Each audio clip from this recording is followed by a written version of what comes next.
Hey familia, Miranda here, and welcome to another episode of First Viewing, where I share my thoughts and recommendations with you guys on films that I watched for the very first time. So I got quite a little bunch today, so we're gonna go on ahead and get into things. Most of them were actually pretty good, so a lot of these will be staying in the collection. But anywho, first up, we got That Thing You Do. So I'd always heard great things on this film, you guys, and I have to say this is such just a feel-good film. It'll definitely have you smiling, and just the music alone in this is just fantastic. I love the 60s setting and like the whole kind of pop rock music background and everything. And I ain't gonna lie, you guys, the song, it's freaking catchy. Like every time they play it like a gazillion times in this movie, and every time it comes on you just kind of feel yourself like move into it and everything. But it does easily get stuck in your head for days, so there's that. But no, this is fantastic. If you've never seen it, you definitely need to. Like I said, it's just a really feel good kind of film. You gotta love all the performances in here. I mean, I enjoyed everybody. They all just worked so well together. Like the chemistry between all the characters and everything was awesome.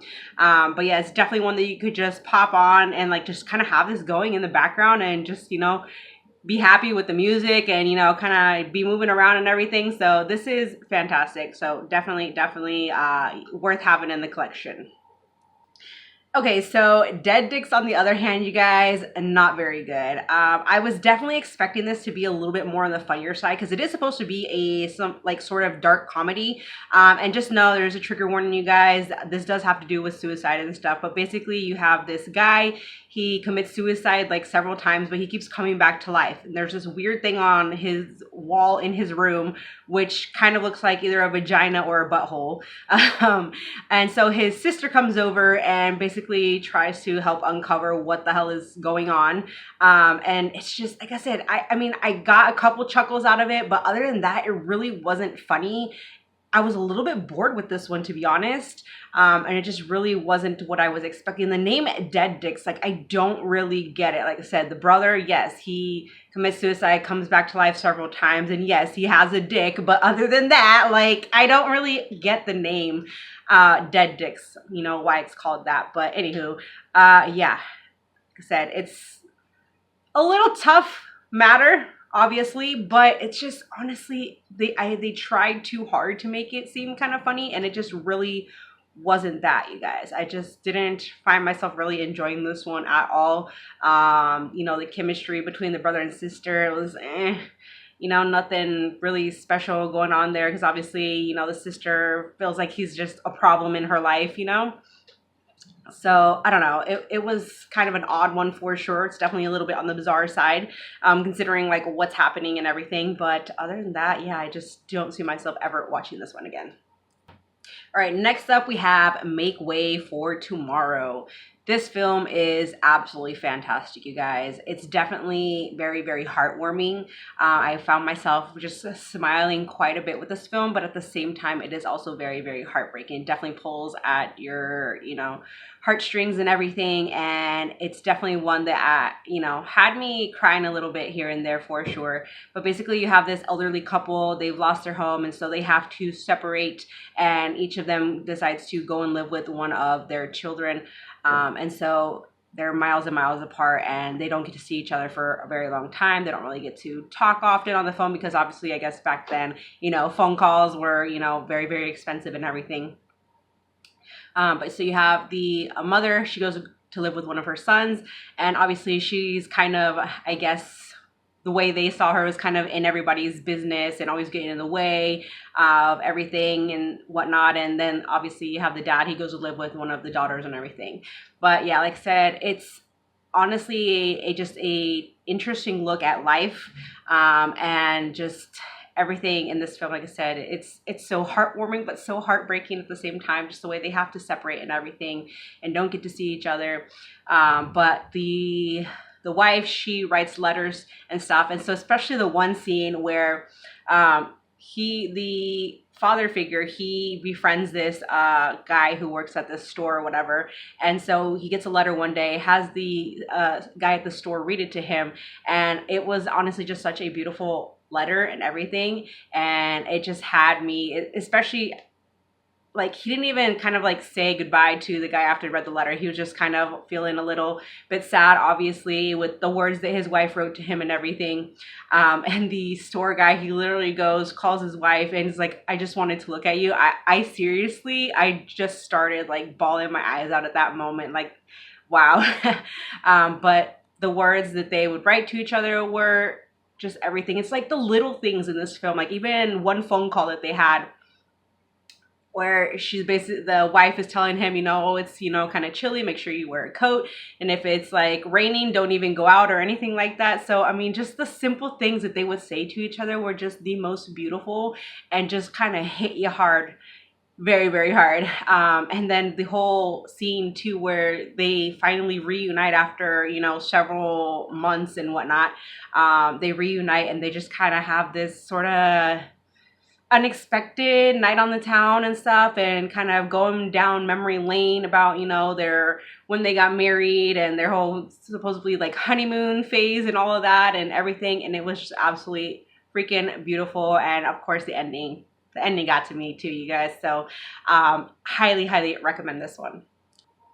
All right, next one is Written on the Wind. I definitely enjoyed this one. You basically, these two guys right here, they're pretty much best friends. They grew up together and everything.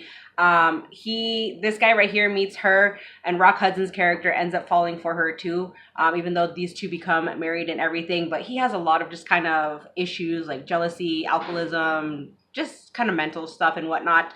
And so he goes a little bit off his rocker and everything. There's also the guy's sister in the picture, and she's just kind of this, she's been with every guy in the town kind of thing. But she's actually in love with him, and she has been since they were kids and everything. But anyways, he ends up going to go and stay with them for a while, because this guy's family runs like, this whole like oil stuff and whatnot, and so he's kind of there to help out with work and stuff like that. And basically what happens is this guy, he ends up dying, and so the sister ends up blaming it on him and stuff. So it's kind of one of those sort of, it's not necessarily a murder mystery, but it's putting the blame on him and then him trying to, clear his name and everything like that. So, I mean, it's one of those kind of stories. There's definitely some tension in here between the characters, which I thought was really, really good and everything. But it's definitely one worth checking out. I do recommend this one. And I enjoyed this.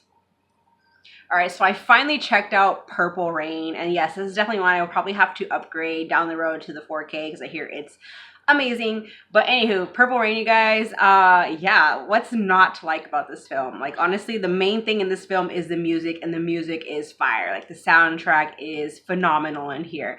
And honestly, though, I would say I didn't really feel like this had much of a story going for it.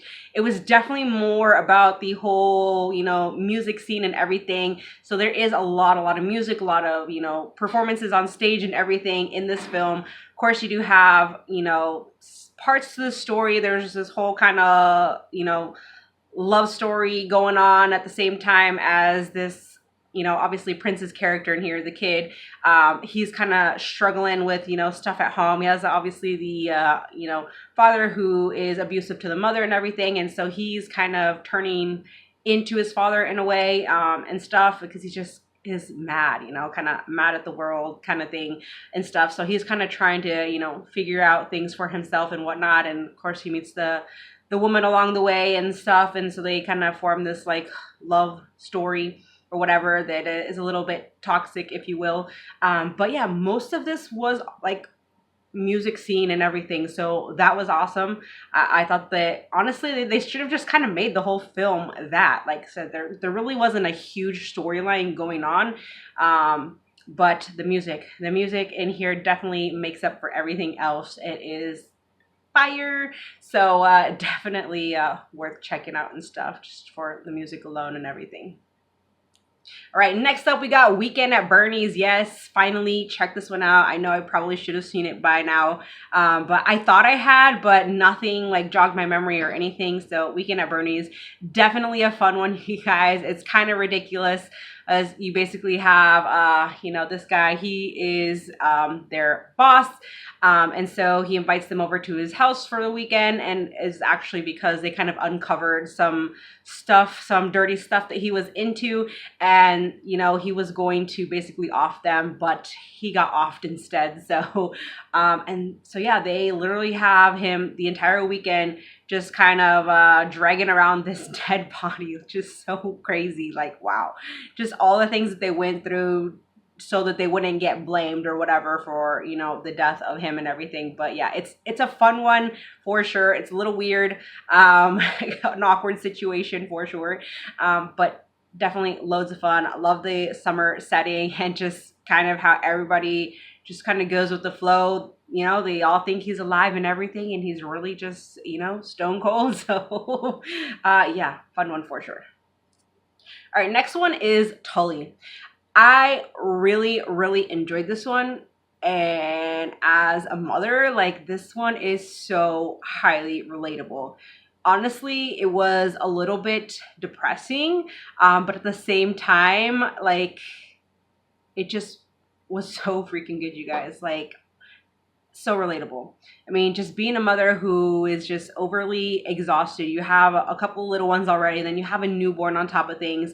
And I mean, it's just a great kind of look at the reality of motherhood sometimes, especially when you already have little ones and you have a newborn in the house and everything. And I mean, no offense to the dads or anything. Oftentimes they might not be the exact help that you want. So it can be a little exhausting and everything, and the whole, like postpartum depression type thing. I mean, it's real, you guys. But this one, basically, you have this mom. She supposedly hires this night nanny and everything. And they formed just this really awesome, like friendship, and this bond and everything. I thought their chemistry together was really, really great. And which I wouldn't have minded a night nanny, you guys, to be honest. But yeah, it's just a mom. She needs a break. She needs the rest and everything. So that's why she hires the night nanny and stuff. And let's just say, though, this film, it took me by surprise a little bit, because the ending I didn't really exactly expect. There is a twist to this film. So that was kind of interesting, but at the same time, like, I get it. I get where she was coming from and everything. Because like I said, it's so relatable, so relatable. Like, I've felt like this before numerous times. I mean, I got 3 kiddos and stuff, so it's been quite a handful over the years and everything. And, having a couple littles, and then, having the newborn and all that and stuff. So it's hard work, you guys. It's exhausting and everything, and just trying to be, superwoman, super mom and stuff. So, but totally, I do recommend this one. It is really, really good. Like, even if you're not a mom, even if you're not a parent, it's still just a really fantastic film. All right, next up, I have Adventureland. This is a great little summer flick. Obviously, it takes place at an amusement park. And, Jesse Eisenberg, he's a little socially awkward. He takes on this job. It's after, like, a year of college or whatever, which it didn't really feel like that. They still felt like they were kind of, like, teens in a way. But it's like after college, he needs a summer job so he can make some money for, college tuition and stuff like that and whatnot. So, yeah, he takes on this job at this, obviously, Adventureland place, which is an amusement park, and he meets a lot of actually just kind of great, like, characters and stuff. I love, like, all the character chemistry in here. I will say Kristen Stewart's character, she was a little odd. Like, I don't know, her role just seemed like she was kind of bored, like, the entire time. Like, just the way she talked, like, I don't know.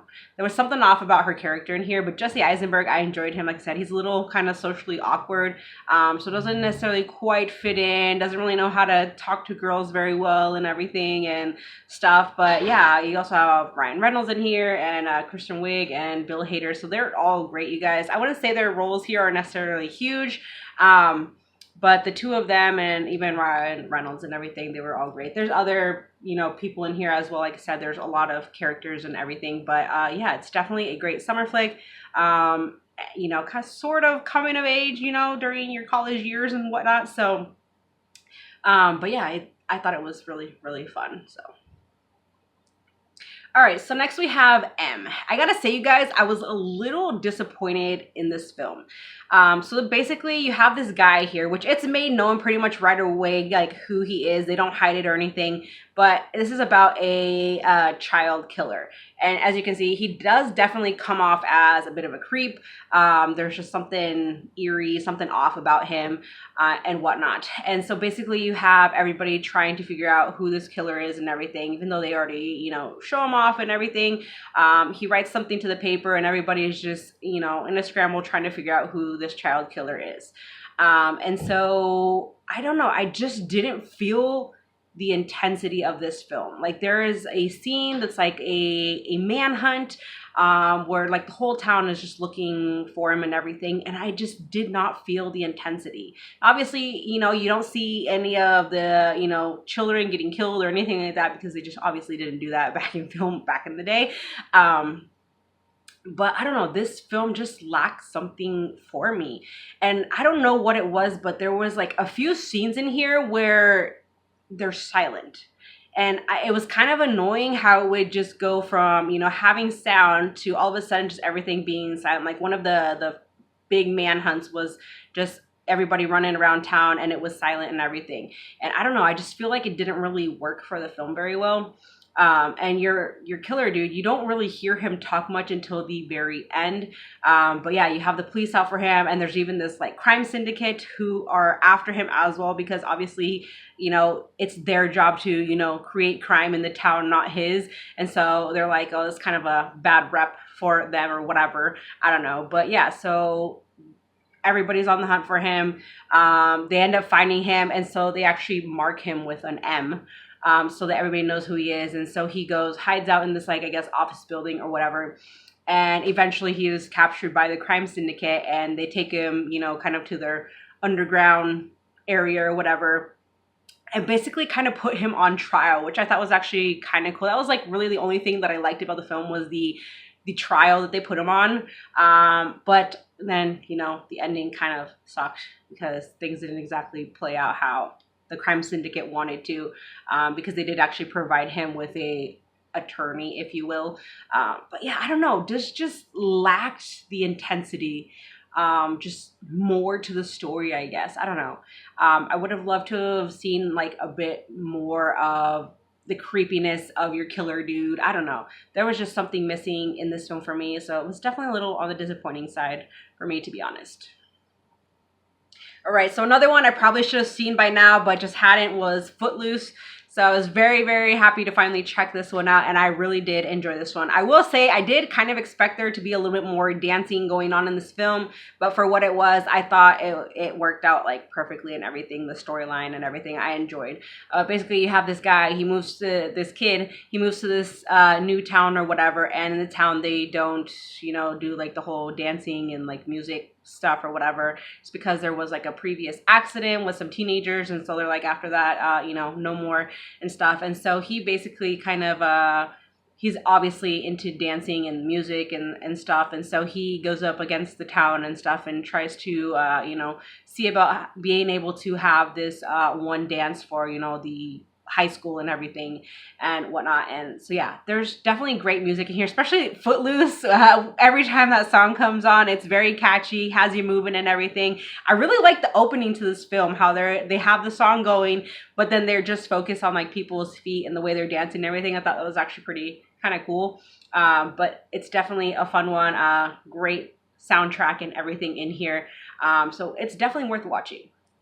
Also, just a great coming of age flick, and honestly, you guys, you gotta love the young Kevin Bacon.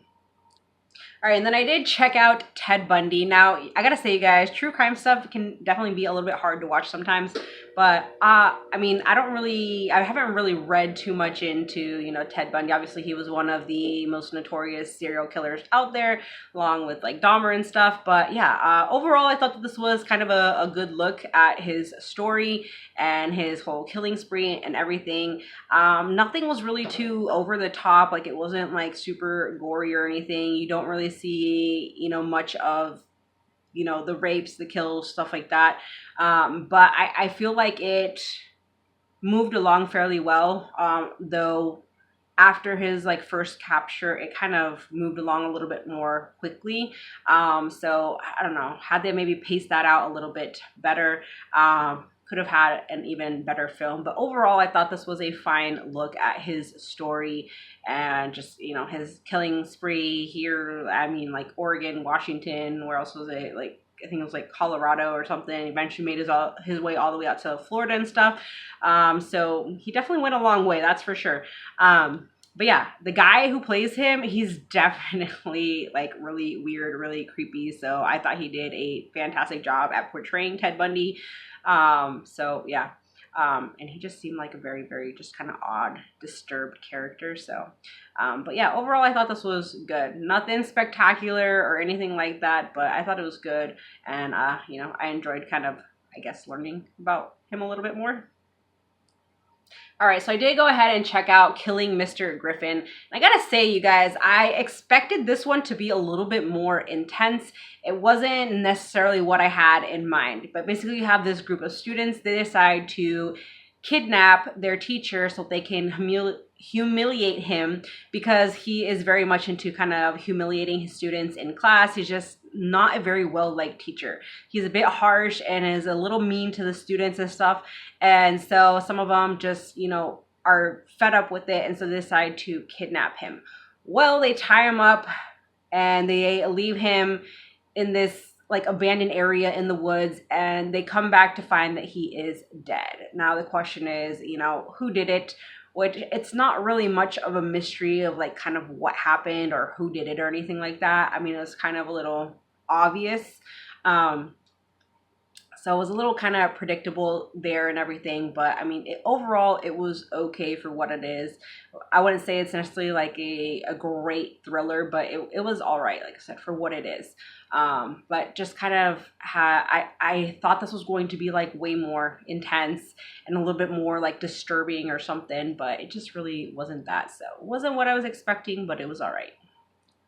All right, so one I was super curious about and, you know, wanted to watch sooner or later was 36 Pasos, or 36 Steps.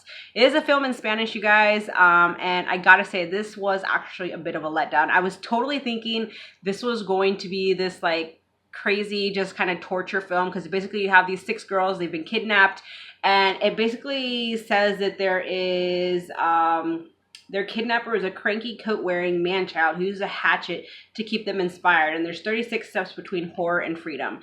And it just was not much of a torture film. Yes, there is some decent gore in here. There are a couple of, you know, torture things that's like really hit you.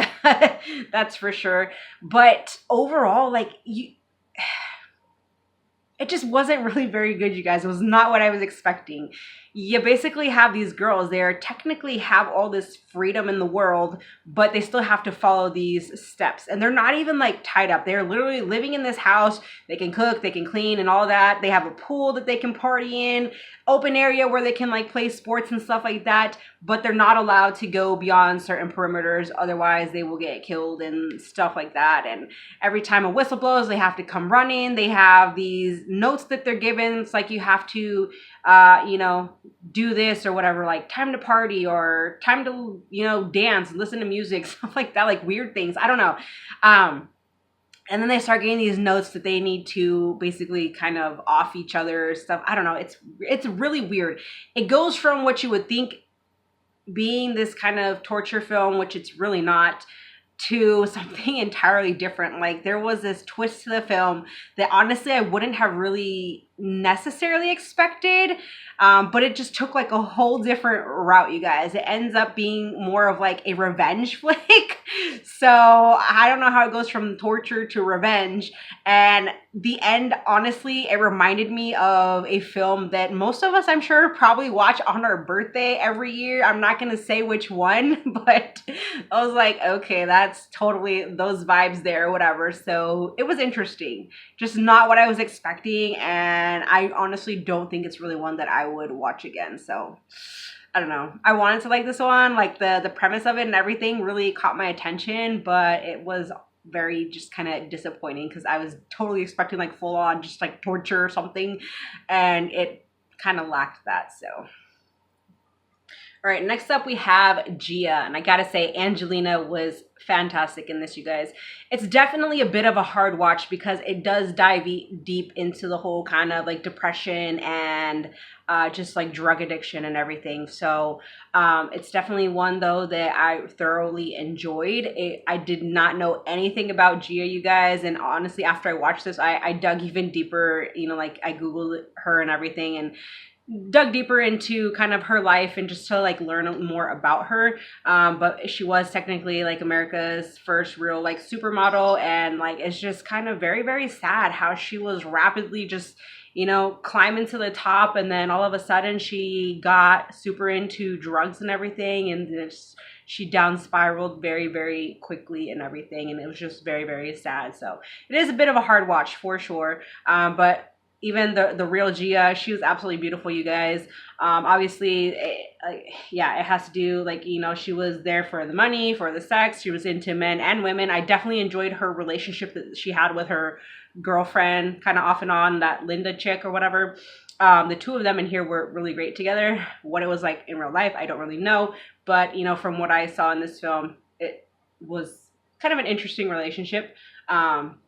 But yeah, you know, she basically wanted it all, but, you know, I think it all kind of got to her and got like a little overwhelming, and she just, you know, fell to drugs and everything, and yeah, it was very, very sad. So, but great movie, and Angelina, like I said, is fantastic in here. Last but not least, we have this film here called Cheaters. Got a young Gina Malone in here. Also Jeff Daniels, he was really good in here. But I was actually surprised, like going into this, it doesn't even say on here anywhere that this was actually based on a true story. This is based on the scandal of the Chicago Steinmetz High School and their cheating scandal in the academic decathlon, which is crazy. But basically, you have this group of, you know, decathlon students. Jeff Daniels is their teacher. They actually get their hands in advance on all of the, like the booklet with all of like, they didn't necessarily have all the answers, but they had all the questions that were going to be in the academic decathlon. And so they studied, they got all the answers and everything. And so they cheated their way through to winning and everything. And then there's just some crazy scandal afterwards, you know, media and everything found out and whatnot, and so they just kind of stuck to their lie, but it did eventually, you know, come out and everything that they did cheat and everything. So it's actually really, really good, you guys. I was surprised. I didn't really know what to expect with this one going in, but yeah. And of course, after I watched this, I even, you know, read up a little bit on the scandal and everything, when it actually like took place and whatnot. But yeah, really, really good. And like I said, Jeff Daniels, I thought he was great as a teacher, and basically kind of told the students, you know, this is what we need to keep to, what we need to say, all of that and everything. So yeah, this was good. So that is everything that I watched, you guys. If you have seen any of these films, please let me know your thoughts on them. I would love to hear what you guys think of some of these films. That's it for today's video. So thanks so much for watching. Join the family if you have not, and I will see you in my next one. Bye, guys.